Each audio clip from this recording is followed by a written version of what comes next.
Trading पे focus करना चाहिए। ये हमारा 2 मिनट का वीडियो होगा और इस वीडियो पे हम क्लियर करेंगे, हम बिगिनर हैं अगर, तो हम बिगिनर को सबसे ज़्यादा फोकस किस पे करना चाहिए। अगर आप ट्रेडिंग पर्पज से मार्केट में आए हो तो आपको सबसे पहले, अगर आपका मेन मोटिव है कि हमें एक ट्रेडर ही बनना है, हमें ट्रेडिंग में ही अपने फंड को ग्रो करना है, तो सबसे मोस्ट इम्पॉर्टेंट है आपको चार्ट ट्रेडिंग का एक परफेक्ट नॉलेज होना चाहिए। और उस परफेक्ट नॉलेज के साथ आप कहीं से भी कोई भी प्रॉपर नॉलेज चार्ट्स की या बुक से लो या किसी कोर्स के थ्रू लो, तो आपको उस पे सबसे ज्यादा आपका कोई एक प्रॉपर एक ऐसा एनालिसिस होना चाहिए जिसकी एक्यूरेसी आपकी 60 से 70% हो। आप कोई भी एनालिसिस चार्ट्स पे कर रहे हो इंट्राडे पे, मान लो आप कोई मोमेंटम, कोई प्राइस आप 10 रुपए के आसपास कैच कर रहे हो और आपको 15 तक वो मूव मिल रहा है, ऐसे करके अगर आपका एक्यूरेसी किसी भी ट्रेड्स में 60 से 70% क्रिएट हो गया है, तो आप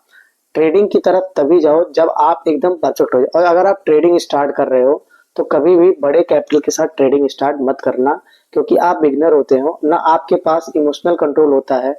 ना आपके पास क्वांटिटी कंट्रोल होगा, ना आपके पास फियर और ग्रीड का भी कोई एक सिस्टमेटिक वे नहीं होगा। और ट्रेडिंग टोटल ये फियर ग्रीड इमोशनल का ही गेम है। जब तक आप डिसिप्लिन नहीं रहोगे, आपके अंदर अचानक ट्रेड लेने की इच्छुक हो जाएगी, आपको अंदर से ऐसे घबराहट बनाने लगे कहीं ट्रेड छूट ना जाए, तो ये सब जब तक आप अपने अंदर डिसिप्लिन नहीं होगे, इरेगुलर से जब तक आप अपने अंदर से डिसिप्लिन नहीं होगे, तब तक आप ट्रेडिंग से अपना कैपिटल लॉस कर सकते हो बट आप ग्रो नहीं कर सकते हो। अगर पॉइंट बात करेंगे इन्वेस्टिंग की, तो आपको इन्वेस्टमेंट में कुछ ऐसे कंपनीज को आइडेंटिफाई करना है, या कहीं आप सेबी रजिस्टर्ड आरए एनालिसिस से आप अपना कोई स्टॉक आपका रिकमेंड कर सकते, ले सकते हैं किसी भी कंपनी से,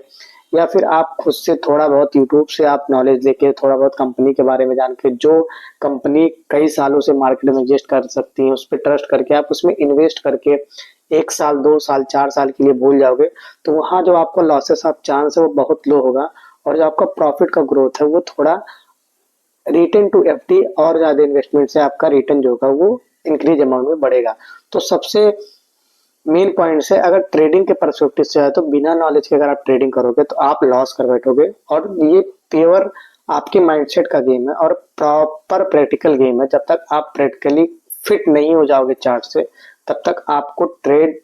में एक्यूरेसी नहीं आएगी, ना आपका जो भी कैपिटल आप फंड लाओगे डिपॉजिट करके उसको ग्रो नहीं कर सकते। बट इन्वेस्टमेंट में आपको अगर चार्ट्स की प्रॉपर नॉलेज नहीं है, वो थोड़ा बहुत नॉलेज है, आपको कंपनी का ओवरव्यू पता है कि कंपनी ग्रोथ कैसे करे, कंपनी का काम क्या है, तो आप इन्वेस्टमेंट में एक पैसा बना सकते हो। तो जो बिगनर होते हैं उन्हें सबसे ज्यादा इन्वेस्टमेंट पे फोकस करना चाहिए, और सबसे मेन होता है आपके पास सोर्स ऑफ इनकम होना चाहिए, एक बैकअप सोर्स ऑफ इनकम।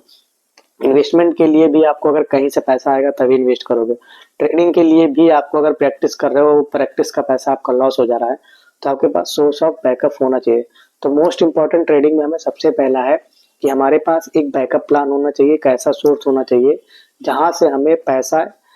आए हमारे पास। अगर ट्रेडिंग में हमें थोड़ा लॉस प्रॉफिट होता है तो हम उसको